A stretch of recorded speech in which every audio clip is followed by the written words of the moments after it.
how is it that feminism has gone full circle to now celebrate men over women? All right, welcome back to the party, everybody. I am your host, Lutch, aka the Indian Jesus, here to resurrect the second coming of common sense. Let's party. I just need to talk to you guys about what is going on with Dylan Mulvaney. It's been a year, and still he is in the headlines. I just don't understand it. And when I say that this is weird and eerie, I'm not saying that because it's a trans person or whatever. What I'm saying is that it doesn't make sense that we are lauding this person. So, I mean, you've definitely seen some of the more controversial stuff from Dylan, like this one here. Being a girl, round of applause for the makeup. And I wore this outfit shopping today, and I thought that these might be my new shopping shorts, but I was walking around and everyone was staring, and I was like, oh, okay, what's going on? Oh, what's going on? I have no idea why people would be staring at me. And they were all staring directly at my crotch. And I went, oh, I forgot that my crotch doesn't look like other women's crotches sometimes, because mine doesn't look like a little Barbie pocket. A Barbie pocket. I thought, okay, Dylan, you have some options here. Number one, you can stop wearing clothes that fit like this. Please. And just find looser fitting items. Please. Number two, I can do a tuck, which is going to have to be a whole other video, but it's very painful and involved. Or number three, I just normalize it. And I wear clothes like this, and we all just normalize women having bulges sometimes. So in case you didn't know, this is Dylan Mulvaney. We're coming up on bikini season, baby, and you might see a bulge or two. So normalize the bulge. We are normalizing the bulge. Women can have bulges, and that's okay. We're not going to stare at their crotches while they're wearing their little shopping shorts at the mall. At least make it rhyme, right? Oh, thank you. Love you. Bye. So, I mean, that's, Dylan Mulvaney. He's been cataloging his journey into girlhood over the last year. And, then there was something really, really, really weird that he went on Drew Barrymore's show. And let's just watch it. There is so much hatred directed at the trans community right now. It's everywhere. And I think the greatest weapon that I can contribute is trans joy and comedy and talking about hard subjects and really intricate moments of a transition, and try to let everybody in to see that, I'm not a monster. I'm not somebody that, is trying to do anything but be myself.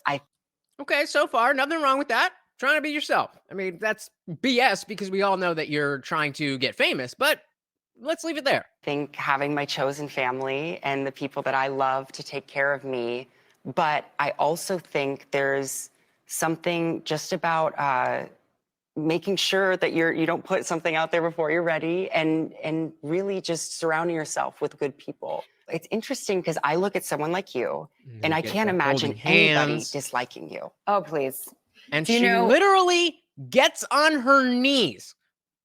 This is an A-list celebrity who's been in Hollywood movies since she was like 5. On her knees in front of a dude who just put on a dress. Do you want to know, ironically, who dislikes me the most sometimes? Who? Myself. Oh, me too. Oh. But what is this? I guess, you've asked me now, you've asked me, These are two of some of the most privileged people in the entire world sitting and literally having a struggle session. But that's not where it ends. Whatever, that was just one little clip. And but then I saw this from Matt Walsh, and I was like, guys, can we please come back down to reality just a little bit? This week, male performance artist Dylan Mulvaney celebrated his day 365 of womanhood. Actually, I need to correct myself. He calls it girlhood, not womanhood, because this grown adult man is very specifically imitating an adolescent girl.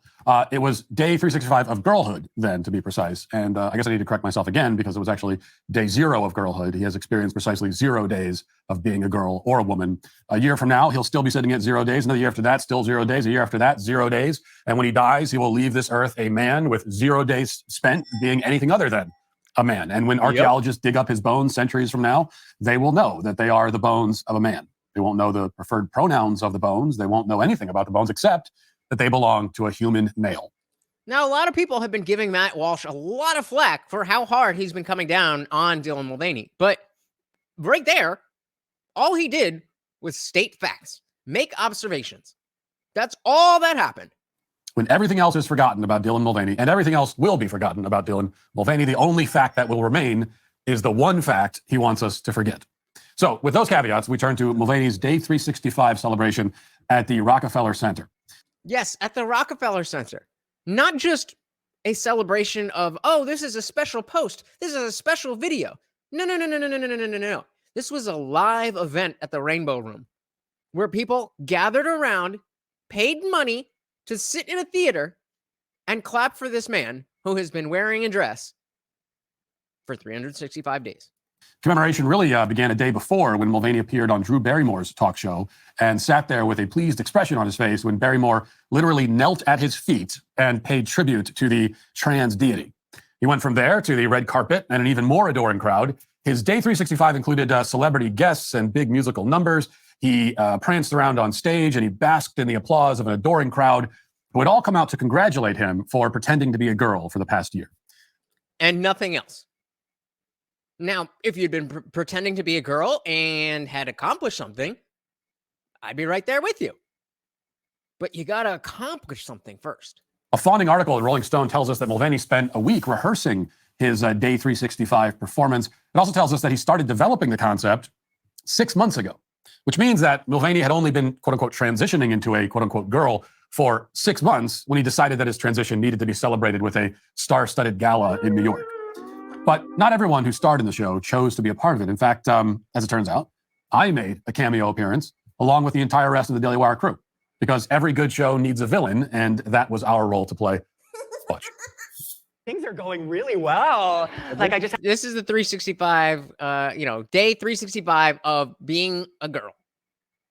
That's what all these people paid to celebrate. had my first dance as a girl, and I can pay my bills, and I'm building up a following, and I feel supported, and you know what? I'm feeling lucky. Let's Google my name.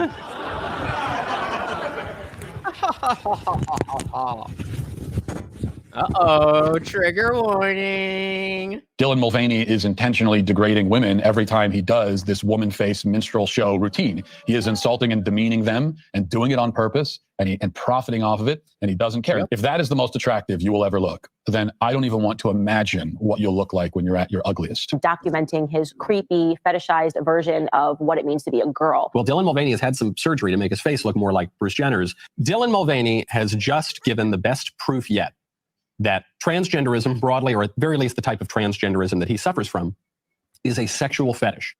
Yep. I just want to stop there just for a second and say that. And you'd think that you'd want to give credit to somebody that even if they're, doing the dumbest thing and they're celebrating themselves and there's criticism that they're getting, justified or not, that you would want to give credit to somebody for addressing it. But wait till you see how he addresses it. This comment from Michael Knowles is way beyond the pale. I mean, how could you accuse this man of engaging in a sexual fetish? Is it because he has recorded videos singing about his penis bulge? Normalize the bulge. Yep, We are normalizing the bulge. Women can have bulges, and that's okay. We're not going to stare at their crotches while they're wearing their little shopping shorts at the mall. Oh, thank you. Love you. At least make it rhyme. At least make it rhyme. Bye. Okay, well, I guess that is pretty good evidence that this is a sexual fetish on second thought. All right, so let's go back to the video then. Dylan is not a woman. Dylan is playing a caricature of a woman. That one can say he is a woman and become one of the most influential women in America in just 6 months of wearing dresses and ironing his hair. The patriarchy always wins, gang. Oh, and there is Dylan Mulvaney as Audrey Hepburn. The difference being that Audrey Hepburn was an actual woman with a vagina. Mm-hmm. And before Dylan comes out to actually address all that, the point that Ben made about the patriarchy always wins, how is it that feminism has gone full circle to now celebrate men over women? Didn't need it. Who put this hateful mess on up in here? I did. I showed it. What? Why would you give them even a second of your big day? Well, these are the people I have to deal with on a regular basis, so I thought I should include them in the evening. But that doesn't mean you have to listen to them. Well, I've always loved a little constructive criticism. Baby, there's nothing constructive about that. And it's not just criticism, it's indoctrination. Mm-hmm. Oh, it's indoctrination. So the people who believe in reality, who talk about it, that's indoctrination. But you prancing around like this, that's not indoctrination. Okay, got it. Trans and non-binary people have been around for thousands of years. Have they, though? We have to pause it there again because, of course, that's total nonsense. Everything in the video is nonsense. But this always deserves special mention. Billions of human beings lived on this planet for thousands of years. Civilizations rose and fell without anyone inventing anything that even vaguely resembled the modern notion of trans and non-binary. It didn't exist anywhere at all until a group of weirdo psychologists and sexologists in the mid-20th century made it all up. That's the Thanks, Dr. Money. actual history correctly told. My love, they want to silence us. They want to silence us and keep us in the matrix. Well, I think we've The Matrix? Oh, established that I really like to talk, so I don't think they're going to have the best luck silencing me. Oh, wow. I'm so brave. Truthfully, I don't know what their goal is, but I do know how they make. You don't know what their goal is? Their goal is to stop you from indoctrinating children into thinking that your way of life is normal. Is it acceptable? Sure, in certain circumstances. But that's not what you're saying. You are saying that anybody who doesn't accept you is automatically a bigot and a bad person. And that's just not true. Me feel now that I built up a thicker skin. Drama. It doesn't hurt me. Yeah, this isn't a person who wanted to get famous by any means, right? Do you want to feel how it feels? Do you want to know that it doesn't hurt me? Do you want to hear about the deal I'm making? And I don't want to listen to all that, but there's one more little thing from our boy Matt Walsh that came out. You'd think that would be the cherry on top. This over dramatic celebration of absolutely nothing, but yet we still have this From an episode of The Price is Right. And there's a certain contestant appeared on this show a few years ago, and you may recognize I him. wonder who it could be. Let's watch. So you would think that if this person feels so comfortable with themselves to be able to go on national TV and behave this way, that they wouldn't be suffering from something that is making them so uncomfortable with who they are.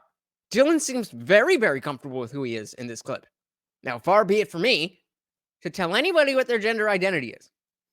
But it just seems convenient that here he is acting exactly the same way that he does, or he has for the last 365 days. Why is it that Dylan could not have just been this gay dude? Maybe because gay is the new straight, and this guy would not have gotten famous. The Audrey Hepburn version of Dylan. Well, you seen what's happened there. You seen what's happened there.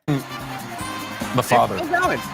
Imagine being a dad, and you're told that your son's gonna be on Price is Right, and you sit down and you have a beer and you sit down and watch him on Price is Right, and this is what you see. Going. Imagine seeing your son.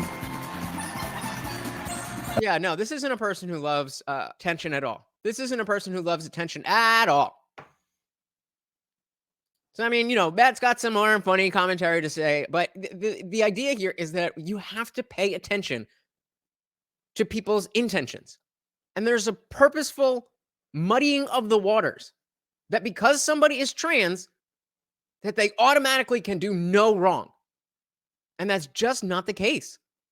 They have created a world where you can be anybody and do any number of bad things, and all you do is slap the label of LGBT on yourself, and now you're stunning and brave. That's not the way it should be, guys. We should treat people based on the merits of who they are. Good people should be treated well. I mean, bad people should be treated well too, but just not as well. But we're talking about consequences. You get what I mean? I don't know, guys. Do you see any way that this doesn't end horribly for Dylan? Is there any way that Dylan maintains any type of attention and notoriety without burning out? I don't see it happening, but if you do, let me know in the comments below. Thank you so much for partying with me, guys. I've been your host, Lutch, aka the Indian Jesus, here to resurrect the second coming of common sense. Until next time, guys, I am out of here. Peace.